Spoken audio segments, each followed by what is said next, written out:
Então, vamos lá para mais uma materinha, complementando o estudo do PET. Pessoal, aqui você vai saber boa parte do sistema urinário que vai te ajudar nas suas provas. Lembrando que matéria do segundo ano, hein? Lembrando que no terceiro ano você vai depender desse sistema urinário aqui. Lá no Enem, no vestibular, você também vai depender do sistema urinário, do sistema escritor, né? Como alguns livros chamam. É muito importante saber disso, porque no seu dia a dia, ardeu aqui a hora que eu fui fazer xixi. Pode ter algo errado, né? Então vamos lá, vamos começar. Sistema urinário, de acordo com o livro didático que eu estou usando, capítulo 20. É um livro muito bom. Ele é o Biologia Hoje, dos autores Sérgio Linhares e Fernando Gewandschneider. Esse é o nome do cara. E Helena Paca. Então, ele é mais enxuto que o da Sônia Lopes, né? Que é o livro único da Sônia Lopes, que muitas escolas não estão utilizando mais. Mas esse do Sérgio Linhares é muito bom. Esse que a gente está vendo aqui agora. Vamos começar, né? Sistema urinário. E aqui, pessoal, o bom desse novo modo de apresentação é porque você tem como ler a matéria comigo. Se você falar assim, não, esse cara é chato demais, a voz dele é irritante, você põe no mudo e lê o livro. Estou passando devagar. Você faz o seu próprio resumo. Olha que coisa boa. Vamos lá então. Função do sistema urinário. Na maioria das vezes, os seres vivos apresentam a concentração de solutos em seus organismos, diferentes da encontrada no meio externo. Para a manutenção das funções biológicas, essas concentrações devem ser mantidas mais ou menos constantes. Mais uma vez, o equilíbrio que o nosso corpo deve ter. O processo que garante essa constância é a osmorregulação. O que é a osmorregulação? A osmorregulação é a manutenção das funções biológicas. Ela vai deixar o meio e o interno em equilíbrio. Esse processo de osmorregulação vai permitir que o organismo mantenha uma concentração de sais e outros solutos e uma pressão osmótica diferente das do meio ambiente, regulando a quantidade de água no interior do corpo. Lembrando que no ser humano, todo o nosso sistema depende de água para estar funcionando. O sistema urinário, juntamente com outros sistemas de organismos, vão colaborar para a manutenção de um meio interno constante e compatível com a vida. Isso colabora para a homeostase. Homeostase é diferente de hematose. Hematose é oxigenação. Homeostase significa o equilíbrio que deve ter no corpo.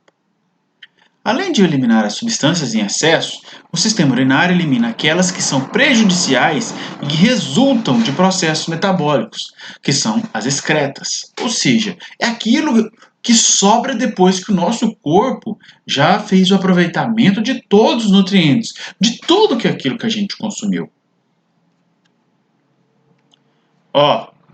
Presta atenção nessa informação. A eliminação de restos de comida pelas fezes não é considerado excreção. Faz parte do sistema digestório a eliminação de fezes. O termo excreta é usado apenas para denominar as substâncias que passam pelo interior das células ou os produtos de seu metabolismo e que são eliminados pelo corpo. Então, o que são excretas? É aquilo que passa pelo interior das células e os produtos do metabolismo e que serão eliminados do corpo. É o caso, por exemplo, da ureia, que está presente na urina, o gás carbônico, eliminado da respiração, são excretas. Excreção de substâncias nitrogenadas. Nos animais, os produtos tóxicos excretados são as moléculas nitrogenadas, que são originadas da oxidação de aminoácidos e ácidos nucleicos. No fígado, esses produtos são desaminados. O que é isso? Ou seja, quando fala que algo é desaminado, ele perde o grupamento amina e oxidados. Esse processo produz um cetoácido, ou seja, um ácido com o grupo cetônico e amônia. O cetoácido pode ser usado na síntese de outras moléculas ou oxidado no processo respiratório. Alguns animais eliminam a amônia diretamente, outros transformam em ureia ou em ácido úrico. Isso aqui é muito visto em química, viu, pessoal? Como que ocorre essa oxidação, transformação da ureia em ácido úrico, da amônia em ácido úrico ou em ureia. Lembrando que a amônia é uma excreta muito mais tóxica que a ureia e o ácido úrico. Aqui, as equações químicas dessa figura vão ajudar a compreender a transformação que leva à produção de excretas nitrogenadas. Se você está pensando em excretas nitrogenadas como algo resultante do nitrogênio, você acertou. Aqui, o grupo nitrogênio aqui na amônia, o grupo nitrogênio aqui no NH2, beleza? Embora quase todos os animais tenham na urina uma mistura de amônia, ureia e ácido úrico, em geral, uma dessas substâncias vai predominar de acordo com o organismo, com o grupo de animais, o que está relacionado com a quantidade de água disponível durante a vida embrionária, como na fase adulta do animal. Então, amônia, ureia e ácido úrico, uma dessas predomina, de acordo com a quantidade de água que o organismo tem, que é composta no organismo, beleza? Animais aquáticos, por exemplo, podem excretar diretamente a amônia. Por quê? Porque apesar da amônia ser bastante tóxica, ela vai ser mantida no corpo em baixas concentrações. Para diluir a amônia eliminada de forma segura, é necessário consumir grande quantidade de água. Por isso que é relacionada a animais aquáticos. Já em animais terrestres, teriam que gastar muita água para excretar a amônia, e com isso iria correr o risco da desidratação. A ureia, sendo menos tóxica, pode ser eliminada de forma mais concentrada e o animal vai economizar água. É o caso dos mamíferos e os anfíbios, adultos, entre outros. Então, mamíferos eliminam o quê? Ureia. A transformação de amônia em ureia é feita no fígado, pelo ciclo da ureia. Então, se aparecer alguma pergunta relacionada aonde ocorre, tipo assim, vai falar, o ser humano produz amônia como excreto nitrogenado, mas a amônia é muito tóxica e como o ser humano não tem uma quantidade de água necessária para essa excreta, ele então secreta a ureia. Como é chamado a transformação e onde ocorre a transformação da amônia em ureia? É feita no fígado através do ciclo da ureia. Répteis e aves, entre outros, transformam amônia em ácido úrico, que é insolúvel e armazenada no interior do ovo, sem prejudicar o embrião. Répteis e aves, ácido úrico. Mamíferos terrestres, ureia. Animais aquáticos, amônia. Simples assim. Continuando. Sistema urinário. Pessoal, essa parte agora é muito importante. No PET fala pouco, mas nos exercícios do PET do primeiro ano, do segundo ano, faz algumas perguntas que não tem muito no PET. E aqui a gente vai obter respostas, beleza? Continuando. Os principais órgãos excretores do sistema urinário são os rins, que são 2 órgãos com formato semelhante a grão de feijão, e constituído pelos néfros ou néfros. Lembrando que os rins, normalmente a pessoa nasce com 2. Ela pode nascer só com 1? Pode. Pode ter 3? Em raros casos. Pode doar 1? Pode também. Continuando. Os pulmões e o fígado também vão colaborar na excreção. Pulmões e fígado. Ao eliminar o gás carbônico e inativar substâncias prejudiciais aos organismos, respectivamente. Substâncias como o álcool, por exemplo, podem ser oxidadas em gás carbônico e água. Olha para você ver que coisa bacana. O álcool é oxidado, ou seja, sofre a ação de oxigênio e é transformado em gás carbônico e água, ou é transformado em outras substâncias no fígado, e então eliminado pela urina e pela bile. A bile elimina também os produtos resultantes da destruição das moléculas de hemoglobina, que são transformados em pigmentos biliares, como a bilirrubina. Então, a bile, além de emulsificar alimentos gordurosos, ela também vai eliminar os produtos resultantes da destruição das moléculas de hemoglobina. Outra função da bile. Top! Esses pigmentos vão ser lançados no intestino e transformados em outras substâncias por bactérias da flora intestinal. Algumas dessas substâncias são eliminadas com as fezes, sendo responsáveis por sua cor característica, marrom. Pelo menos a minha é marrom, não sei de vocês. Outras substâncias voltam para o sangue e são eliminadas pela urina, tornando a urina amarelada. Daqui a pouco a gente vai saber por que determinada hora a urina é amarela, por que determinada hora ela é branca, beleza? Contudo, a maior parte do trabalho de excreção, que se constitui pela eliminação da ureia, é produzido no fígado, é realizada nos rins. De novo, a maior parte do trabalho de excreção, que se constitui pela eliminação da ureia, produzida no fígado, é realizada pelos rins. Ou seja, os rins fazem a excreção da ureia, que é produzida no ciclo da ureia, no fígado. Os rins vão regular a concentração de água e sais minerais do corpo, mantendo o equilíbrio de substâncias no organismo. Osmorregulação. De novo, o que é osmorregulação? Osmorregulação é um processo que é feito nos rins, que é o controle da concentração de água e sais minerais do corpo, mantendo o equilíbrio. Pronto. Os rins também vão impedir que a ureia e outros produtos tóxicos, ou em excesso, atinjam altas concentrações no sangue. Isso pode acontecer, ureia no sangue, por exemplo. Alguns exames detectam isso. Geralmente isso é problema causado por problemas nos rins, porque são os rins que vão impedir que a ureia e outros produtos tóxicos em excesso atinjam altas concentrações no sangue. Os rins recebem sangue pelas artérias renais, que se ramificam em muitas arteríolas.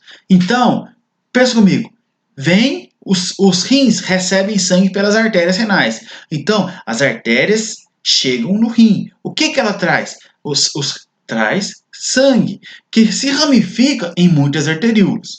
Cada arteríola se dirige a uma pequena estrutura, chamada néfron. Então, vamos de novo.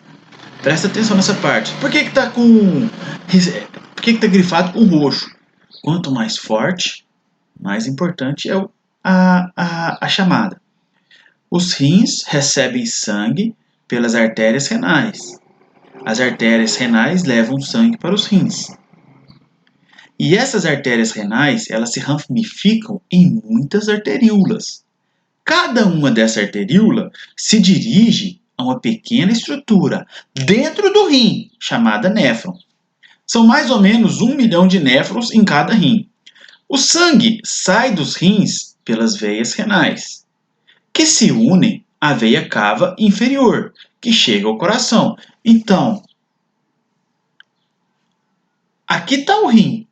A arteríola chega com o sangue. A artéria renal chega com o sangue. Essa artéria renal se divide em arteríola. Arteríolas, vamos supor que são pequenos fios. Essas arteríolas se ramificam e vão levar o sangue até o néfron. Do néfron, ela sai para o sangue sai dos rins pelas veias renais, que se unem à veia cava inferior, que chega ao coração. Beleza? De cada um dos rins sai um tubo chamado ureter. Presta atenção, tem muitas questões que perguntam isso. Do rim sai o quê? Sai o ureter. E não é uretra. São 2 ureteres, saem 2 ureteres que vão para a bexiga. Os ureteres levam urina para a bexiga urinária, que é um saco muscular. Deixa eu só ver quanto tempo aqui já tem. Que é um saco muscular que acumula esse líquido e o lança para o exterior através da uretra. Então, aqui temos o desenho do rim. A artéria renal se divide em arteríolas que chegam ao néfron e, vermelho, sangue oxigenado. Azul, sangue venoso. Sangue desoxigenado. E aqui, artéria renal, a veia renal, que é de onde sai o sangue depois que passa pelo rim. A pelve renal, o ureter, que vai levar até a bexiga urinária. Beleza? Continuando. Aqui o desenho. Uretra, bexiga. Aqui, os ureteres, os rins, ureteres. Beleza? Depois dessa aula, você nunca mais vai esquecer esse desenho. Nevermore. Continuando. O néfron. O néfron é composto de duas partes. O corpúsculo renal. Então, no rim tem um néfron. O que chega no néfron? As arteríolas. E o que é um néfron? O néfron ele tem duas partes. O corpúsculo renal. Antes ele era chamado de corpúsculo de Malpighi. E o túbulo néfrico. Então, o que o néfron tem? O néfron tem o corpúsculo renal e o túbulo néfrico. Beleza. O corpúsculo é formado pelo glomérulo renal, ou néfrico. Um novelo de capilares, aí vem explicando o que é esse glomérulo renal. É um novelo de capilares envolvido pela cápsula renal, ou glomerular, que é a extremidade dilatada do túbulo renal. O túbulo renal é dividido em 3 regiões: túbulo contorcido proximal, alça néfrica e o túbulo contorcido distal. Caramba, que monte de nome! Só isso aqui é ler, ouvir explicação, colocar no caderno. Mas onde que fica isso tudo? Zoom! Aqui ele. Aqui o vagabundinho ele, ó.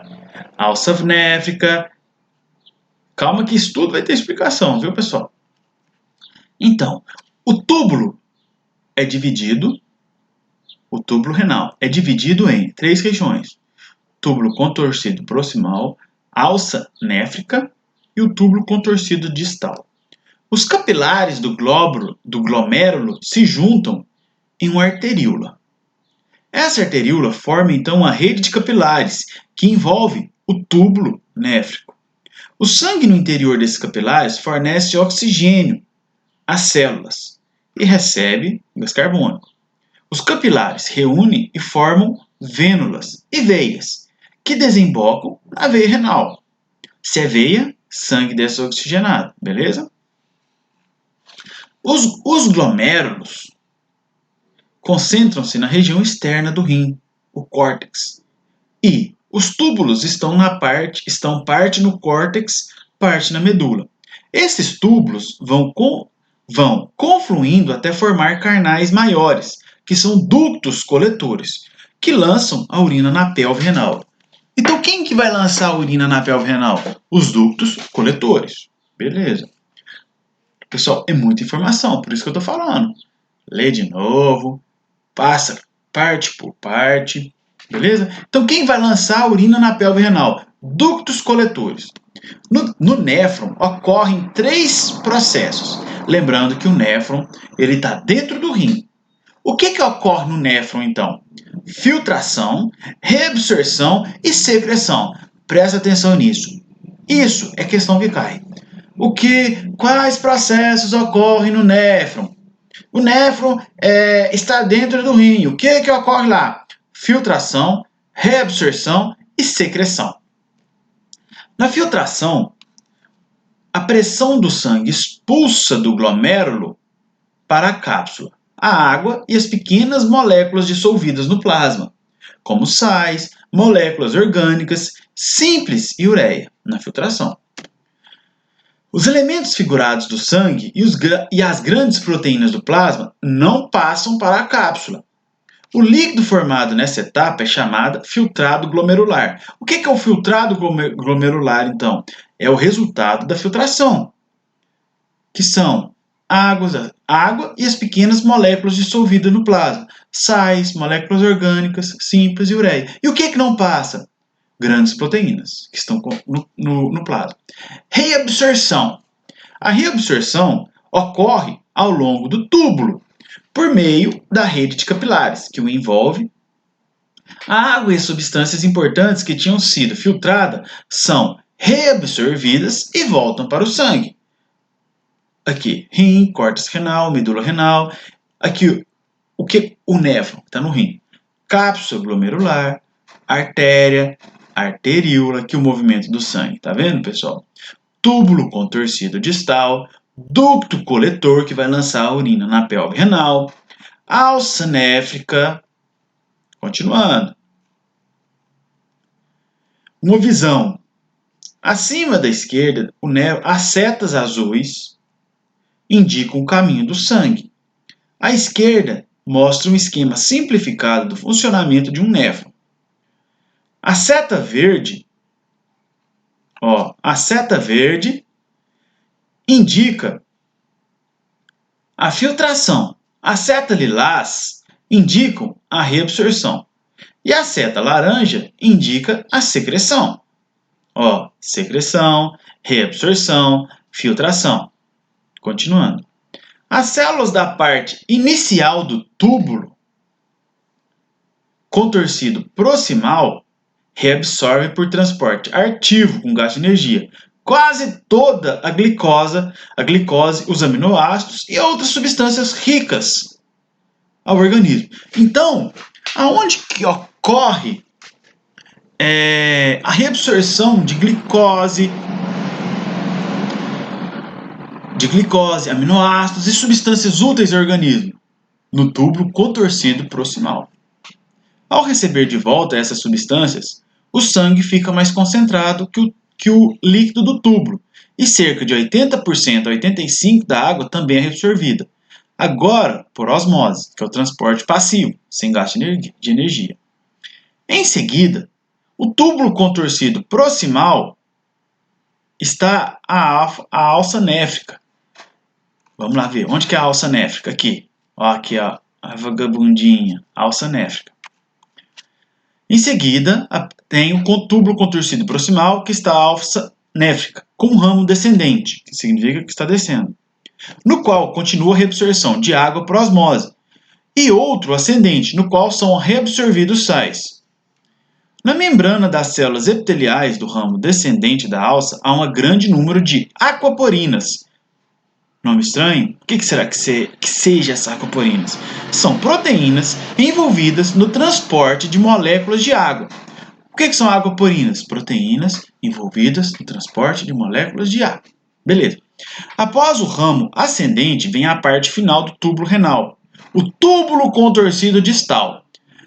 Nele ocorre a reabsorção ativa dos sais. Se é ativa, gasta energia. E também suas paredes apresenta permeabilidade variável em relação à água.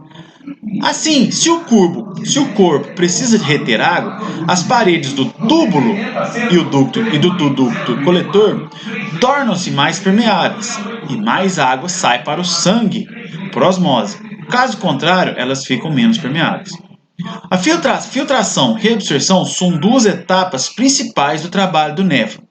Uma terceira etapa, que é a secreção tubular, complementa elas.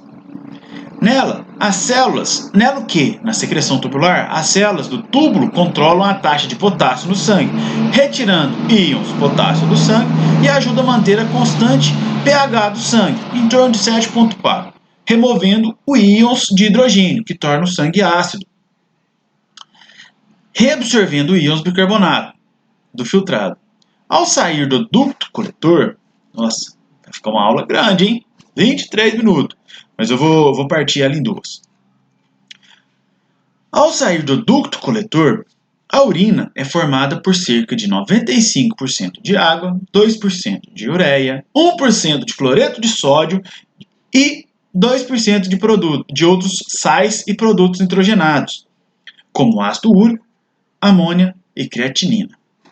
À medida que ocorre o acúmulo da urina, a bexiga aumenta. Quando o volume atinge cerca de 300 milímetros, nervos estimulam a contração dos músculos da bexiga, fazendo também